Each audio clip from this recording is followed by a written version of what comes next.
વડોદરાના સયાજી પાર્કમાં ધાબે સૂઈ ગયેલા માતા પુત્રી પર પાડિયા વડે હુમલો કરી પુત્રીના પ્રેમીએ બંનેની નિર્મમ હત્યા કરતા સમગ્ર વિસ્તારમાં ચકચાર મચી હતી। પરિણીત પ્રેમિકાએ સંબંધ રાખવાની ના પાડતા પ્રેમીએ ખૂની ખેલ ખેલ્યો હોવાનું પોલીસની પ્રાથમિક તપાસમાં સામે આવ્યું છે। પોલીસના જણાવ્યા અનુસાર વડોદરાના આજવા રોડ પર સુગમ પાર્કમાં રહેતા પ્રિયકાંત ઉર્ફે ભૈલું રહે છે। સયાજી પાર્ક સોસાયટીમાં રહેતી 21 વર્ષીય પાયલ પાલકર સાથે લગ્ન પહેલા પ્રેમ સંબંધ હતો। પાયલના લગ્ન 2 વર્ષ અગાઉ થઈ ગયા હતા। દરમિયાન હાલમાં પાયલ પોતાના સયાજી પાર્કમાં પિયરમાં રહેતી હતી।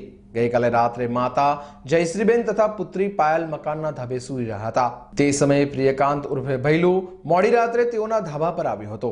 દરમિયાન પાયલે તેને સંબંધ રાખવાની ના પાડતા બંને વચ્ચે બોલાચાલી થઈ હતી, જેમાં સૂર્યકાંત ઉર્ફે ભૈલુએ પરિણીત પ્રેમિકા પાયલ પર પાડિયા વડે હુમલો કર્યો હતો। ગળાના ભાગે પાડિયું વાગતા જ પાયલ ત્યાં ઢળી પડી હતી અને લોહીના ફુવારા ઉડ્યા હતા। જ્યારે બૂમાબૂમ થતા ત્યાં હાજર માતા જયશ્રીબેન પર પણ સૂર્યકાંતે પાડિયાથી હુમલો કરતા તેઓને પણ ગળામાં ઊંડા ઘા પડ્યા હતા। બનાવને પગલે માતા પુત્રી લોહીલુહાણ હાલતમાં ઢળી પડ્યા હતા। બુમરાણને પગલે આસપાસના લોકો જાગી જતા સૂર્યકાંત ઉર્ફે ભૈલું ત્યાંથી ફરાર થયો હતો।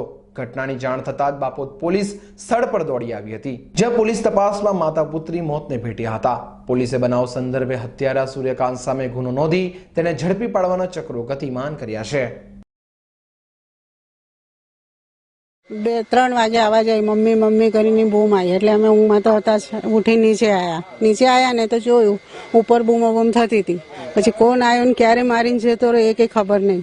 પછી છોકરાઓ નીચેથી એમનો છોકરો તે બૂમ મારતો હતો જોર જોરથી, મમ્મી એક વાર બોલ, મમ્મી એક વાર તો બોલ। તો છોકરા ઉપર ગયા જોવા કે શું થયું એમ, તો પછી જોયું તો ઉપર બંને ખલાસ જ હતી ઓન ધ સ્પોટ। હવે એ જાણ નથી આપણને કોણ આવ્યો ને કઈથી આવ્યો, અને એ ગલીમાં બધું લોહી લોહી પડ્યું છે, આ ગલીમાં કશું નથી।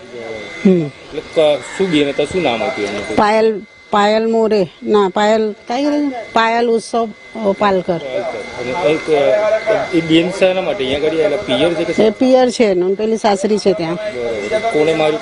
ના એ ખબર નથી। પછી તમે કોઈને જાણ કરી ખરા એના પછી? હા, આ લોકોએ ફોન લગાવ્યા ને છોકરાઓને, બધા છોકરાઓને ફ્રેન્ડ સર્કલ બધી સોસાયટી વાળા આવ્યા, પછી બધા આવ્યા દોડીને। પછી આપણે તો ઉપર નથી ગયા, છોકરાઓ જ ગયા હતા, આ બધા છોકરાઓ ગયા ઉપર। ફરિયાદી શ્રી ઉત્સવ મહેન્દ્રભાઈ પાલકર, જે B3 Shri Sayaji park society Pancham party plot Ajwa road રહે છે, તેની પત્નીની સાથે પ્રિયકાંત ઉર્ફે ભૈલું કિશોરભાઈ સોલંકી, જે Shivam park society Ajwa road પર રહે છે, તે એની સાથે પ્રેમ સંબંધ રાખતો હોય તો ફરિયાદીએ એને ના પાડેલ, બરાબર છે। અને જે કારણે થઈને એ આરોપી પ્રિયકાંતે ફરિયાદીની પત્ની પાયલને અને તેના સાસુ જયશ્રીબેનને લોખંડના પાળિયા વડે શરીર ઉપર ભયંકર ગંભીર ઇજાઓ કરી, જેને કારણે મૃત્યુ નિપજાવેલ છે। ખૂનનો ગુનો દાખલ કરેલ છે અને એની તપાસ હાલમાં ચાલુ છે। હા, આના વિરુદ્ધમાં 4 ગુના દાખલ થયેલ છે અને એનો ઇતિહાસ ગુનાહિત પણ છે। 2 અને આમાં કઈ અગાઉથી કઈ જાણ થયેલી કે એવું કઈ હતું? શું? જે રીતે કે છોકરો છે એના હસબન્ડને કઈ જાણ હતી કે આ રીતે અપીલ ચાલે છે કે એવું કઈ? હા, એને ખબર તો હતી। આગળની તપાસ શું રહેશે તમારી? આગળની તપાસ આરોપીને ખોળવાની ને પુરાવા એકત્ર કરવાના। ઘટના સ્થળ પરથી કઈ વસ્તુઓ મળી આવી છે, હથિયાર જેવું કંઈક? ઘટના સ્થળ ઉપરથી એનું હથિયાર પેલું પાળિયું લોખંડનું મળી આવેલું છે। મારા શાળાનો મારા પર ફોન આવ્યો હતો કે ભાઈ આવું થયું છે તો તમે ફટાફટ આવો। તો હું ત્યાંથી મારા ઘરેથી ફટાફટ અહીંયા આવ્યો મારા સાસરીમાં, અને હું ફટાફટ ઉપર જઈને જોયું તો મારા મિસિસ પડેલા હતા દાદરા પર, અને મારા સાસુ ખૂણામાં હતા, અને ખબર નહીં કોઈ બહારનો વ્યક્તિ આવીને એ મારીને જતો રહ્યો છે। તમને શું લાગે છે કોણ હોઈ શકે છે? એ તો હવે પોલીસવાળા તપાસ કરે છે, તપાસમાં એ માણસ મળી ગયો તો પછી એ છૂટે નહીં। શંકા કોના પર જાય છે? કારણ કે કોઈ પ્રેમ પ્રકરણ હોવાની વાત પોલીસ કરી રહી છે। એ વાત બરાબર છે, એ બધું મને તો ખબર નથી, મારી જાણ બહાર છે, બરાબર। એટલે મારા પોલીસવાળા જે એક્શન લેશે એનાથી હું સહેમત થઈશ અને હું પોલીસવાળાને પૂરો સપોર્ટ કરીશ। મને શક બધા પર છે। પણ હું કોઈના પર શક કરી નથી શકતો. કેટલું દુઃખ થાય છે કારણ કે તમે તમારા પત્ની ખોયા છે, બાળક કેમ છો?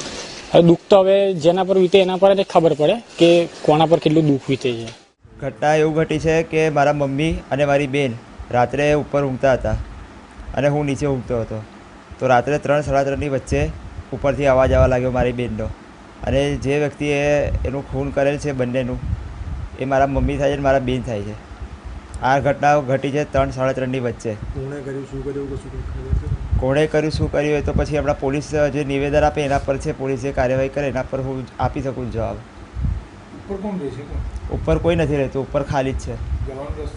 જવાનો રસ્તો પાછળથી એક જ છે, દાદરો. પાછળથી કોટ કૂદીને ગયું હશે, જે બી વ્યક્તિ ગયું હશે, કારણ કે જે વ્યક્તિ આ મર્ડર કરીને ગયું છે એ પાછળથી કોટ કૂદીને ગયો છે, અવાજ આવ્યો પાછળથી. શું માગ્યું છે શું?